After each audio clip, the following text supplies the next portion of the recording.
Hello beautiful people, welcome back. Thank you so much for tuning in. Today I'm bringing you my guest, Ree. She's launching I Am Sexy, the podcast in May, and I'm so excited for her to share her story and her journey with you. Right now, Ree works behind the scenes in the radio with Hit Network, and on the side, she's empowering other women to conquer the self-worth and self-identity journey. She told me that being sexy means being confident in who you are. So if you're ready to feel sexy and be sexy, continue watching and see what I Am Sexy, the podcast is all about.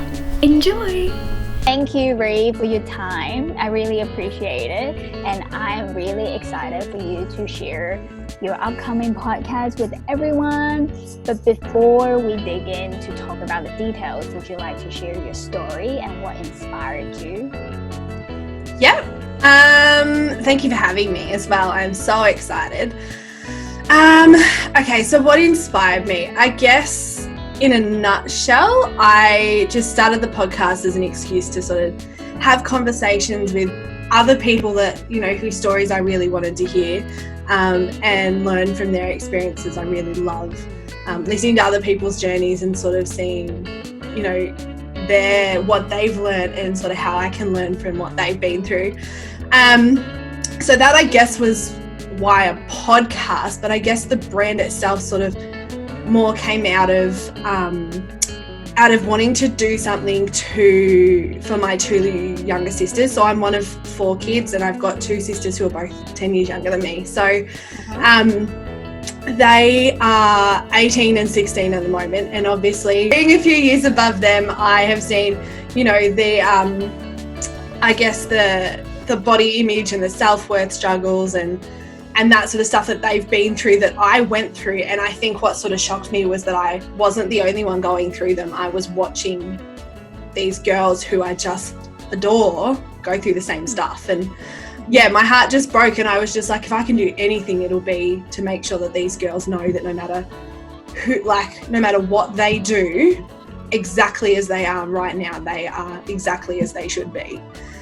So I guess, yeah, I'm inspired by the idea that just sharing my experiences and the knowledge that I've gained in my journey will be a source of empowerment to my sisters, and not just my sisters, but like my cousins and my friends, and then, you know, from there there'll be a generational shift in our daughters. And, you know, I've got a 6-month-old niece and I just want her to grow up knowing that she's amazing. So yeah, that's what inspires me, I guess. My story. I guess I was 22 when I first realised that I'd actually experienced trauma as a child. I sort of grew up in a house where it was like there was always people worse off than you.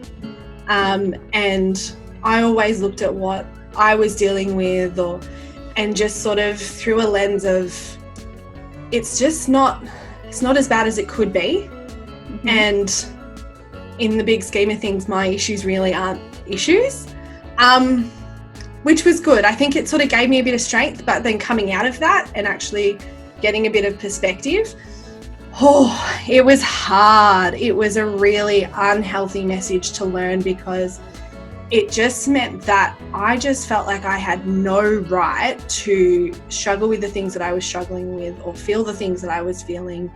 And I honestly just grew up feeling like I was misunderstood. And I just had these messages of like my entire identity at the age of 22 revolved around my long-term job, whatever romantic relationship I was in or pursuing, and the belief that I just wasn't enough for people in my life, or I was too much. And basically it was just like, unless you are somebody else, you are not lovable. And so I guess, yeah, in essence, I was really sort of struggling with this tension of being too much and not enough, which sounds so weird. And yet it was exactly what I was dealing with. And I think it was like, I'm a very outgoing, confident, you know, bubbly person. I would say I'm probably a bit bolder than most people. My fear factor doesn't kick in a whole lot. And I've got some very strong opinions. And I always thought I don't have too many strong opinions, and you'll only have to have my husband come home from work and tell me about the day he's had, and I've got some very strong opinions about things. Yeah. But as a child, these were never talked about as good traits. It was, you know, the messages I was told is, you need to be quiet, you're too loud, you're too bossy, you know, you just need to be quiet. And I remember just being told by different people basically to shut up. And as somebody who had a lot to say, and, you know, it didn't always need to be said, but, you know, I think everybody has this desire to be heard. Definitely. And that's what I was seeking. I just wanted to be heard by someone. And so I think when that sort of happens and people aren't heard, they start to overcompensate and they talk more, hoping that the more they talk, the more somebody will hear them. And I guess, yeah, just being told, be quiet, have less opinions, stop questioning things, stop challenging people. I remember being told by someone, you should just stop talking and then people will like you more. And I was having this conversation, and what was actually said word for word was, if you just stop talking and be more like this person, then you know, people will like you, people will want to be around you, you will be lovable, was essentially the message I was getting. And what I struggled with was like, okay, so I just need to change, like, who I am. Okay, and I would do anything to change. Like, I just grew up going, I hate who I am because nobody loves me. Why would I want to be that? And what I find ironic looking back is that this someone that I was being compared to was anxious, uncertain, insecure, scared, and desperate to be loved and secure in their own skin. Yeah. And I just was like, I look back now and I'm like, how do you tell a child, like I would have been younger than 10, that they aren't lovable because, you know, they're not like somebody else who is just like, you know, the traits are just as unhealthy and, you know, if not just as damaging. And that's not to say that they're not lovable. I am still very close with this person and they're amazing. And, you know, everybody grows as you grow up. And yeah, I guess I look back and I'm like, how do you tell a child be more like someone else who's hurting and broken and people will love you more? And in actual fact, now that I know that person and I know their journey, having been, you know, with them in life for more than 25 years, it's like, that wouldn't have, we've walked different journeys, but we've had the same pains and we've, you know, it's been just as painful. Yeah. So yeah, I guess I grew up with these really, really negative self-beliefs about myself and this deep desire to just change everything about me. And it wasn't until I was 22 and I was, you know, working my dream job and I was living in my dream apartment and I was really, really like happy, that my brother encouraged me to get into what was a youth work course. And I was like, no. And he was like, you need to do this course. Now, this course is a personal development course more than anything.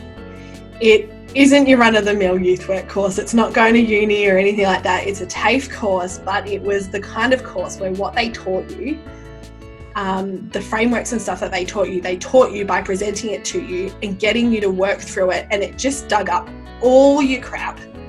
And it was basically like, you can sit there and look at it or you can work through it. And it hit me like a ton of bricks. And that's what I was there for. I wasn't there for the youth work. I will never work in youth work despite being qualified. I was there to grow. I was so desperate to just figure out why I wasn't lovable and why people just didn't have time for me. So yeah, I guess that was the foundation to what put me on this like obsession with personal development. I just, you know, within the first, I got to the end, we would go on camps in this course, and I got to the end of the first camp after like 6 days and I was like, I'm done. Like, I've grown so much and I have felt so much pain, but you're dealing with personalities and people who you're trying to dig up this stuff, and then behaviors around you are reinforcing these messages. So it's just this really it's this massive learning curve. But yeah, I guess, it set me off on a lifelong journey it's given me a voice and freedom from my pain. And, a big part of that course was that it brought me back to my faith as a Christian, which ultimately gave me hope in something and, something to believe in beyond myself, which for me, who had grown up in a family with a lot of control and that sort of stuff, not having to control any of it and just be able to go, okay, I can only do what I can do and I'm the only person that I can control. I'm done. Yeah. Yeah. I think people underestimate how everyone has their own journey, that they're going through something. It's easier to compare ourselves with other people than be like, hey, hold on a second, like, who am I? Absolutely. And I think that's a big part of it. Like, I mean, I'm going through this course with like 20 other people who are all digging up their own stuff. And, some of people were like, I've come from a really good upbringing and I really just don't have stuff. And I'm watching all these people around me and I just don't know how to relate. So that was a different journey again for people. And I guess, it really showed me people come from different walks of life and people have different experiences. No matter how good you think they've got it or how perfect people look, there is so much pain. And just because someone's full of bravado or, they're over the top, they're loud, they're outgoing, it doesn't necessarily mean that they are sincerely secure and they know who they are. And vice versa. Yeah. Just because someone's quiet and introverted and observant does not mean that they're full of pain, and it actually can mean that they're quite comfortable within themselves and they know themselves well enough to sit back and observe and not have to contribute to everything. So, it's a bit of a balance. And I guess out of that course, I gained, my best friend who has walked with me through so much stuff and has become one of those people who shows up and walks through things with me. And I think that's part of my story, is going from having no community to really figuring out that community is what we need as humans. I met my husband while I was doing that course, and he's my biggest cheerleader and supporter in everything, and he has just been my rock and, really helped change those negative beliefs about myself. That really affected our relationship for a long time. So, that brings me to here. So would you like to tell people more about the podcast? Like, what can they expect from it? So they can expect a lot of Ree's high-pitched voice, because I do this thing when I'm nervous where I talk like 10 octaves too high and too loud, and it sounds hilarious. No. No, it doesn't. It sounds so funny. On the podcast, I sit down and I catch up with lots of different women who are all incredible in their own way. You can expect deep, honest, raw conversations where nothing's really off limits. That was something that was really important to me to create, was something that was not there was no boundaries to what could be talked about, because I think it's so important to talk about the things people aren't talking about. Nothing's really off limits. The women I've spoken to so far are from a whole array of different walks of life. I've got media personalities, I've got body positivity coaches, and then I've got women who are just showing up in the social media spaces, influencers, that sort of stuff, who have a message that they're really passionate about, and they're really, really passionate about community or relationships or those sorts of things. I guess that's a bit about what you can expect from the guests. A lot of what we talk about is, something I really wanted to achieve with the podcast was creating a new definition of sexy to the physical gratification, lingerie-clad stereotype that society sort of has at the moment. And, you know, we become so desensitized, and that word starts to carry on. You know, if you go and ask just about anybody, the first thing they think of is like, you know, it's not a word a lot of people are comfortable being associated with because it's got these negative connotations. So, you know, something I really focus on as well is chatting with different women about what their definition is and what stigmas around sexy they've battled with in their life, and just sort of breaking those down and talking about it is something that, I think is really empowering for people to sort of understand. And when you can start to embrace things that have been off limits or uncomfortable, it sort of just, it gives you this new level of confidence. Yeah. So what are you hoping that people may get out of it? I think what my ultimate goal for it is that people are empowered to go inward and do the work, and to strip back to their truest self, and then to bounce back from that, learning to love people well and to love themselves well. That is my ultimate goal, that, you know, that we create this tribe of women, and not just women. Like, I think there is a lot to be said for the on-flow effect of when women really love themselves, they empower the men in their lives, whether that be brothers, fathers, you know, husbands, boyfriends, whatever it is, to be unapologetic as well. So I guess, that is my ultimate goal, that people really to empower them. For sure. To go within and work themselves too. Yeah, I love it. The self-work, for sure. Yeah.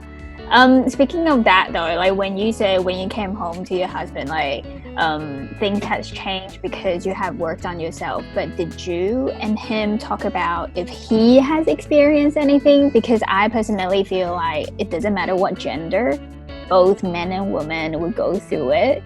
Did you guys talk about it at all? Yeah, when you say go through anything, as he had any trauma or self. Yeah, look, it was a huge thing. We met 6 months into my course, so I was right in the middle of digging up all this stuff, and I got to this point where it was like, nobody who wants to live life in close proximity to me is going to get away with ignoring the fact that there are things that, you know, there are responsibilities I'm no longer going to take on for other people and that sort of thing. And I was a little bit defensive about it to start off with, but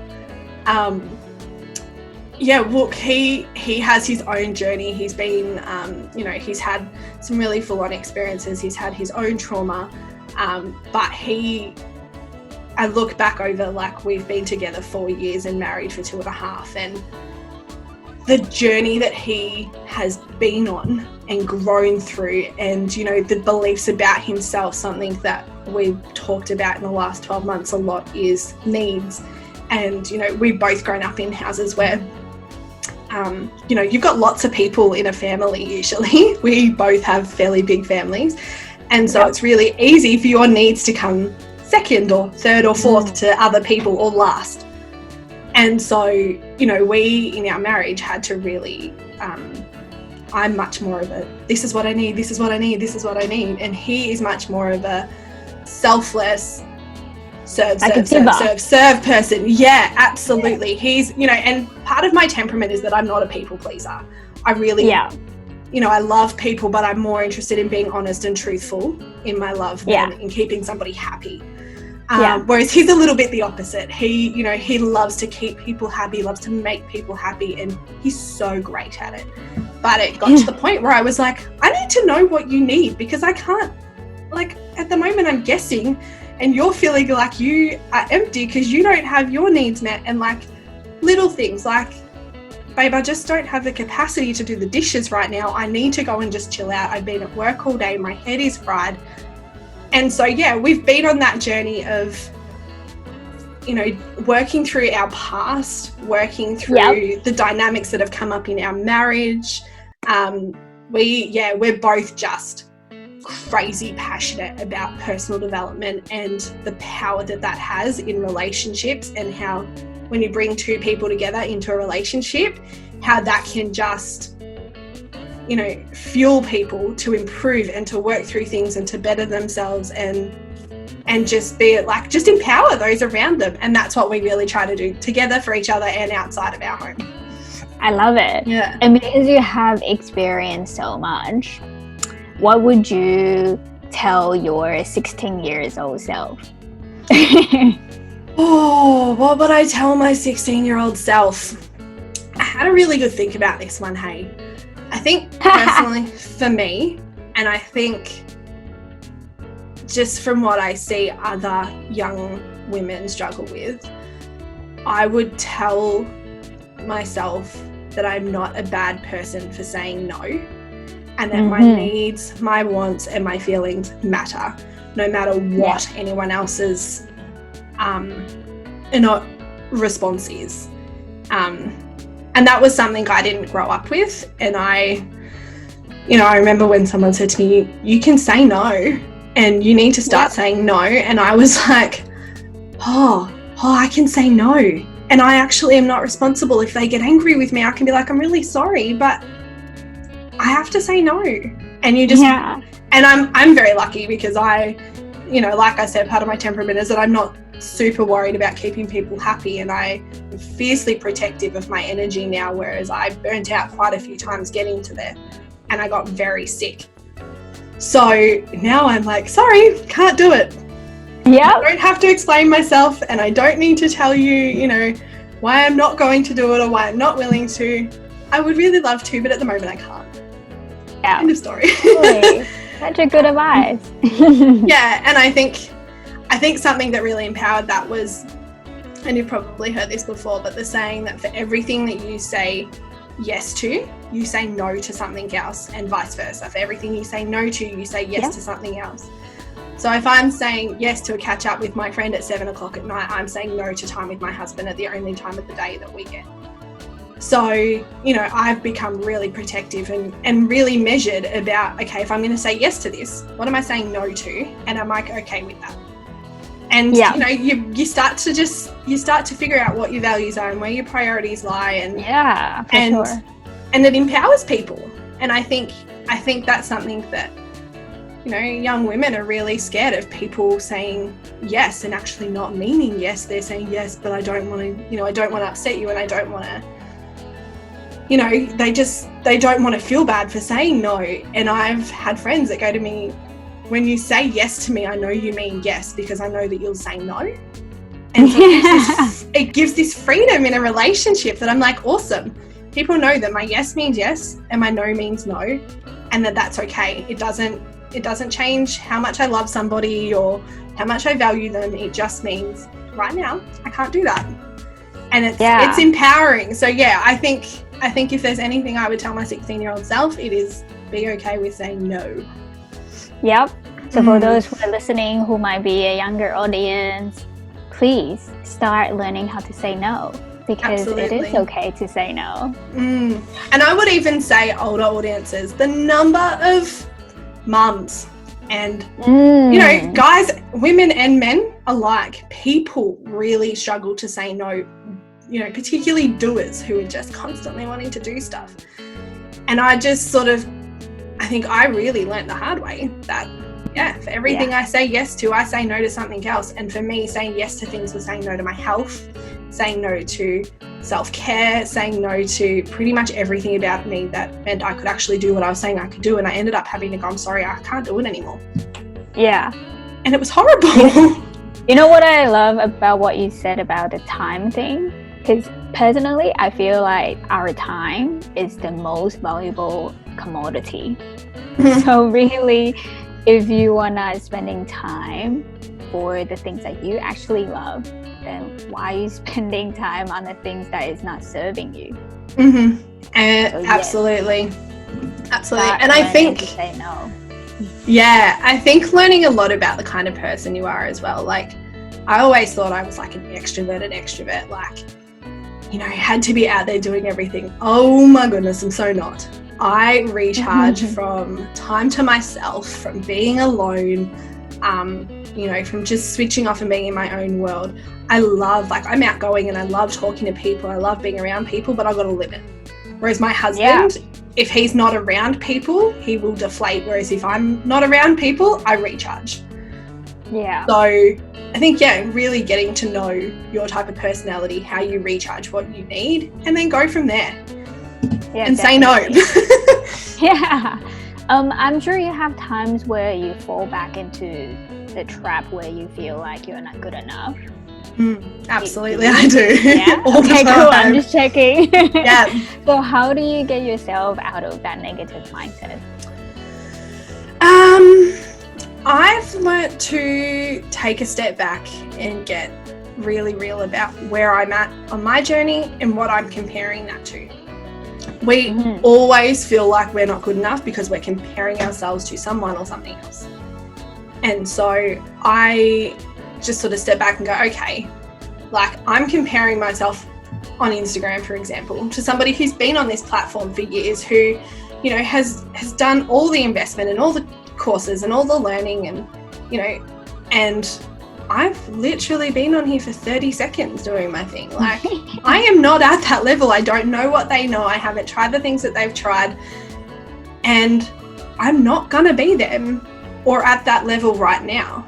And, you know, it's just sort of, yeah, exactly. But taking stock of, like, it's okay to be where I'm at. And I think for me, that gives me a lot of permission to be where I'm at, and a lot of drive to keep pushing forward, because it's like, okay, well, instead of going, they're better than me, it goes, hey, that's where I could be if I really want to invest the time and energy into this.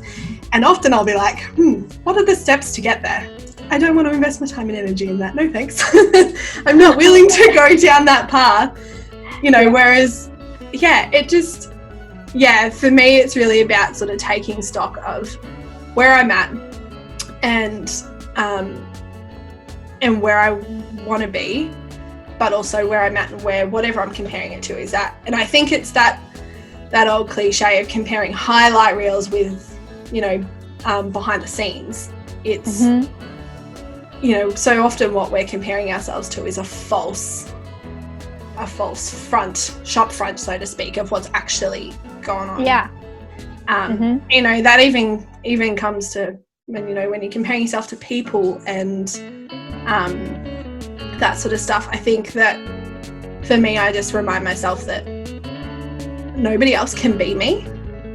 And while there might be things about someone else that I really wish I embodied, I actually really, and I think this comes from me having done a lot of my own work, but I actually love who I am so much that I'm like, I wouldn't trade me for that.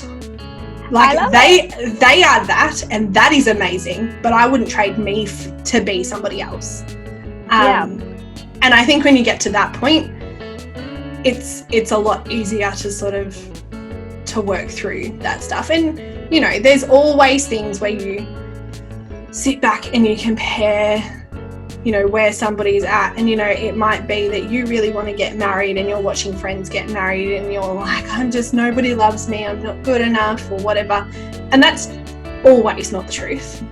But, you know, I think, it's hard. It's just one of those things that's hard. But for me, I think it's a never-ending journey, really. Always. I'm still dealing with it. Like, you know, we've been married 2 years, and my deepest desire is to have a family and to be a mum. And I'm watching all my friends get pregnant and have babies, and, you know, we're not there yet. And I'm just like, why not me? Why yet? Like, And so I think for me, I mean, as part of my faith, what really helps me is that I have a couple of key scriptures that talk about identity. So one of them is that I am wonderfully made. The other one is that, what's the other one that I use? It's, you would think I know this off the top of my head. You'll come back. I'm purposefully created. That's what it is. There you go. And so, that I'm made perfect. And so I look back and I'm like, okay, well, for me, my faith, that is what those scriptures are, my affirmations. You know, so many people use affirmations and those sorts of things, and they're just as powerful. For me, those affirmations are just the scriptures. And so I think for me, that really reminding myself of those things regularly changes, there's the science behind those things change your neural pathways, and then suddenly you replace old beliefs with new ones, and you're less likely to slide back into those beliefs of I'm not good enough, I'm not lovable, I'm hard to love, I'm this, I'm that. And it's like, no, I'm not them, but I'm me, and I am made perfectly, and I am wonderful, and there is nothing about me that isn't meant to be the way it is at the moment. Yeah, good job. Like, you should be really proud of yourself for stepping out of your comfort zone, because I personally feel that you just need to start and stop comparing, because we all need to start somewhere. Yeah, that's the whole point. Yeah. And I think just stay in your lane. Like, you can be so busy trying to become other people and trying to grow like other people grow and you're not going to get anywhere as long as you're looking at other people. So just focus on your lane, and when it's like, I'm just not moving as fast, just look back from where you've come from. Because I only have to look back 12 months, and I'm like, I'm a different person. We look back at our wedding photos and we're like, who were they? There was so like, it's just, no two people are the same, and no 12 months are the same for any one person. So I'm excited for more people to, start listening to your podcast and be inspired. Well, before I ask my last question, is there anything else that you would like to share about your podcast or yourself? I don't think so. Actually, I was going to say no. I would really encourage anybody who is struggling with this sort of stuff to take a look at the people that they're surrounding themselves with. And it doesn't need to be radical, but start to surround yourself with people who believe in you. I got the beliefs about myself that I did because of the people surrounding me. And, hurt people, and, whole people help others to become whole as well. And so, rather than transferring your pain to everybody else, get those people around you and start to transform it so that what you start to spread is light and love and strength, and give people hope and empowerment. I love it. That reminded me of a podcast that I listened to. It's called The Minimalist. And I love it. Yeah, they have. I don't know if you have this. They have this quote saying, "You can't change the people around you, but you can change the people around you." Yeah, absolutely. At first, I was like, "Oh, what does that mean?" But then I would let people ponder on that. You figure it out, because you can change the people around you. I love. There's an author called Danny Silk who, he has a he basically writes books and does seminars and all this stuff on boundaries, and his book is called Keeping Your Love On, and he has a whole range of books and different resources and stuff, but he says in his book Keeping Your Love On, which is a boundaries book, that on a really, really, really, really, really, really good day, the only person you can control is yourself. On a really good day. And that for me is like, look, stop worrying about all the things you can't control and start looking at you and just do you. Yeah, that is such a powerful message, especially during this time. Right? Oh yeah. There's so many things that we can't control, but you know what? You can control how you feel about yourself as well. Yeah, absolutely. So my last question for you is, how can people support you or your podcast right now, and when can they expect it to come out? Beautiful. So the goal at the moment is to launch early May. The best way you can support me and the podcast at the moment is to jump on Instagram. My handle is IamSexyTP, short for the podcast. And, follow, like, and just share. I mean, the more people that know about this when it launches, the better.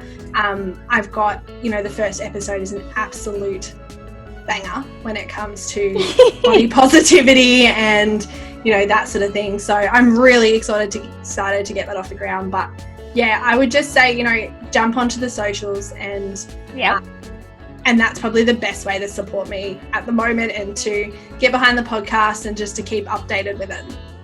Amazing. I will leave your details in the description below. And yes, thank you so much for sharing your story. And I honestly loved the message. Thank you for having me. This has been so much fun. Hello, beautiful people. I hope you have enjoyed the interview. I don't know what difficulties that you have faced, or perhaps you're facing some right now.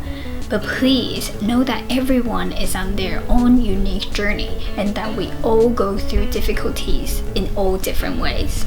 Please don't be afraid to speak up or speak to someone. Share your story. You'll be surprised how many people are actually going through the same thing as you. Stay tuned on I Am Sexy, the podcast social. Details are in the description below. Ree will start sharing inspiring and empowering stories of other women in early May this year. I'm so excited! So don't forget to subscribe, click the thumbs up button if you have loved it, share with someone if you think that they will enjoy it. And remember, you're amazing and you are not alone. I'll see you in the next video. By the way, if you would like to eat healthier and look after your body, check out the interview here that I did with a certified nutritionist. See ya!